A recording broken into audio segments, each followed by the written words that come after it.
қазақпыз қойдан көретіндеріңіз. Кезінде Назарбаевқа жұмыс жасап, кейіннен Тоқаевтың тоты құсы атанған Шығыс Қазақстан облысының әкімі Даниал Ахметов креслосын қалай сақтап қалды? Поэтому вы, пожалуйста, дождитесь официального ответа, где вам очень точно тоқтаңыз айналайын, тоқтаңыз. Павлодар мен Шығыс Қазақстан облысын өздерінің жеке меншігі жасап алған Ахметовтер отбасының қазақтан ұрлаған байлығын бүгін сіздерге тізбектеп бермекпін. Қараңыздар. Ассалаумағалейкум, ақтан келдім. Айы туып күні шыққан жақтан келдім. Қалайсыздар қасқыр мінез қазағым? Назарда қазақпыз ғой жобасы және оның авторы Жан Ахмадиев. Бүгінгі кейіпкер тек қана Lexus айдайтын, жеп жатса да тоймайтын, өзін ғана ойлайтын Шығыс Қазақстан облысының әкімі Даниал Ахметов. Туғыл сапалар. Иә, жасы 70-ке таяп қалса да атамыздың зейнетке кетер ойы жоқ. Әрине оған себептер көп. Қазір Ахметовтың активтері мен оның қазаққа жасаған қиянаты жайлы сіздерге айтып бермекпін. Қазағым, бұл санды бастамас бұрын арнаға жазылып, қасында тұрған қоңырауды басып қойыңыздар. Осы арқылы қазақтың қылмыскер қаһармандары жайлы бірінші болып біліп отырасыздар. Ал мен бастаймын. Кеттік. Қаңтар қырғынынан кейін талай әкімді жұмысынан шығарып тастаған Тоқаев Даниал Ахметовке тиіскен жоқ. Тіпті әкімдік мерзімін созып тастағаны бар емес пе? Әрине, Тоқаев пен Ахметов бұрыннан бері таныс. Екеуінің арасында уәде бар. Бұл әкім қазақты ешқашан адамға санамаған. Кезінде Заманбек ағамды қаралаған. Естеріңізде ме?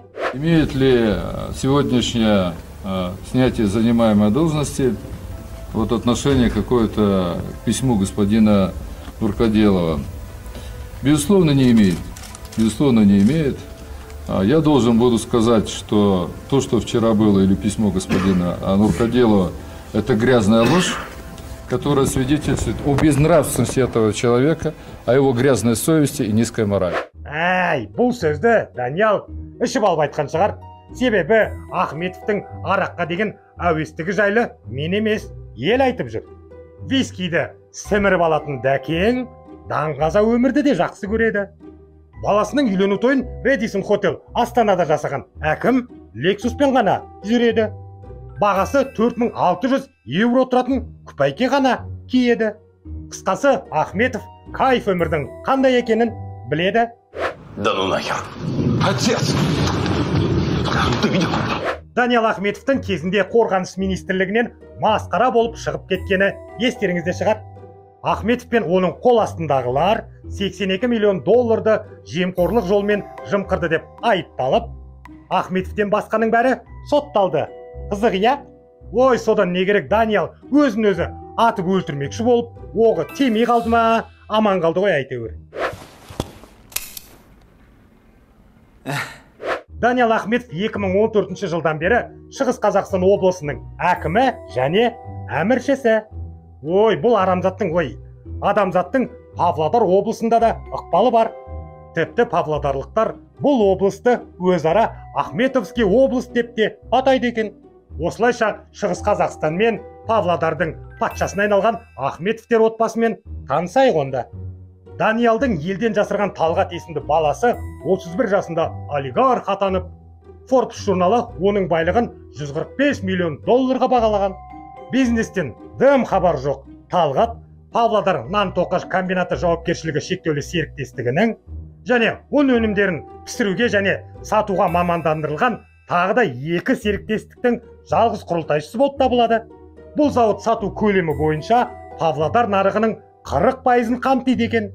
Сонымен қатар Талғат Ахметов Павлодар Сөл жауапкершілігі шектеулі серіктестігі, Павлодар Сода компаниясы, Smart Kid балабақшасы мен Cinema Star кинотеатрының иесі. Талғаттың компанияларын атайым деп аузын тауып кетті ғой құрсын. Ой, жас олигархтың меншігі мұнымен бітпейді. Ол Eco Energy, Аманат, Ертіс Сервис Трейд, Ақсұңқар NT, серіктестермен қоса Алға, Трейдком сынды біршама компаниялары жылжымайтын мүліктерді жалға беру арқылы табыс табуда. Не деген жан-жақты жігіт деймін да, елдің баласы пысық қой әйтеуір ай. Талғаттың қарындасы Аделия Ахметова да бос қарап жатқан жоқ. Таза еңбек пен қара тердің арқасында таз холдинг жауапкершілігі шектеулі серіктестігін басқарады. Холдинг құрамына 13 компания кіреді. Оның ішінде Intel Group, PV, Алға, Cinema Star, Темір жолшы ПВ, Ертіс қонақ үй кешені, Gloria Farm, Ертіс сервис трейд сауда үйі, ла кете берді. В общем, көп бұлардың байлығы. Ойбай, жетамайсың. Түбіне жетамайсың, түбіне. Бағана оқып отырып, басым айналып кетті. Сұмдық мынау деген. Әкімнің қызы Павлодар қант. Ауыл шаруашылығы өндірістік кооперативін құрушылардың бірі. Аделя 3 баланың анасы, тек қана Дубайдан киінгенді ұнаттады. Аделяның күйеуі де простой адам емес. Ол да еліне тапжылмай қызмет етіп жүрген нағыз еңбек иесі. Мүмкін танитын шығарсыздар Ерлан Қойшыбаев деген жігітті. Ой, анаушы осы жыл қаңтар айында Қазақстан темір жол акционерлік қоғамының логистика жөніндегі директор болып сайланғанша, білесіздер. Міне сол жігіт Аделюшканың жан-жары жігіті, махаббаты. Ой, бұл да тыныш жүрмейтін біреу. 2015 пен 17 жылдар аралығында КТЖ-да зампред болған Ерлан Қойшыбаев мемлекетке 6 миллиард теңге көлемінде залал келтірді деген айып тағылып жаңағы Ерланға. Өздеріңіз түсінгендей, Аделяның күйеуі жауапқа тартылған жоқ.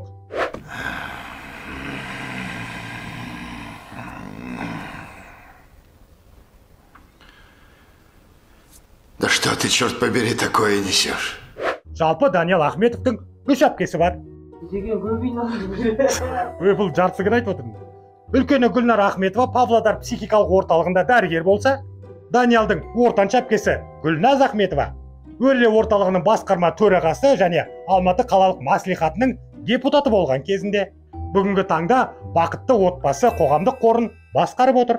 Ал қыздардың ең кенжесі Гүлфаз Аубанова 2018 жылы Павлодар қаласының қақ ортасында орналасқан ең таңдаулы диагностикалық орталықтардың бірін күлкілі 315 миллион теңгеге сатып алады. 7000 шаршы метрден асатын бұл орталық қымбат құрал жабдықтармен жабдықталған деседі.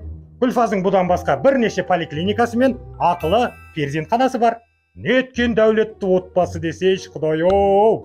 Мен тек Даниял Ахметовтың бірнеше туысына ғана тоқталып өттім. Бұлардың байлығын толықтай тексерсе, шыға беретін сияқты.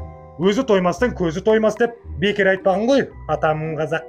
Әрине, аш қазақтың аузынан асап жегендердің де уақыты келер. Алмақтың да салмағы болатынын ұмытпаған жөн. Құрсын бұлардың дәулетін есептеймін деп кәдімгідей терім ақ шаршап қалғасың ғой. Мен бүгін Ахметовтың бірнеше туысы жайлы ғана айттым. Ал айтылмағаны қаншама. Әрине, оны келесі сандарда зерттеп қарайтын боламыз. Қасқыр мінез қазағым, Даниял Ахметов жайлы пікіріңізді төменде жазып кетіңіз. Және осы видеоға лайк басуды да ұмытпаңыздар.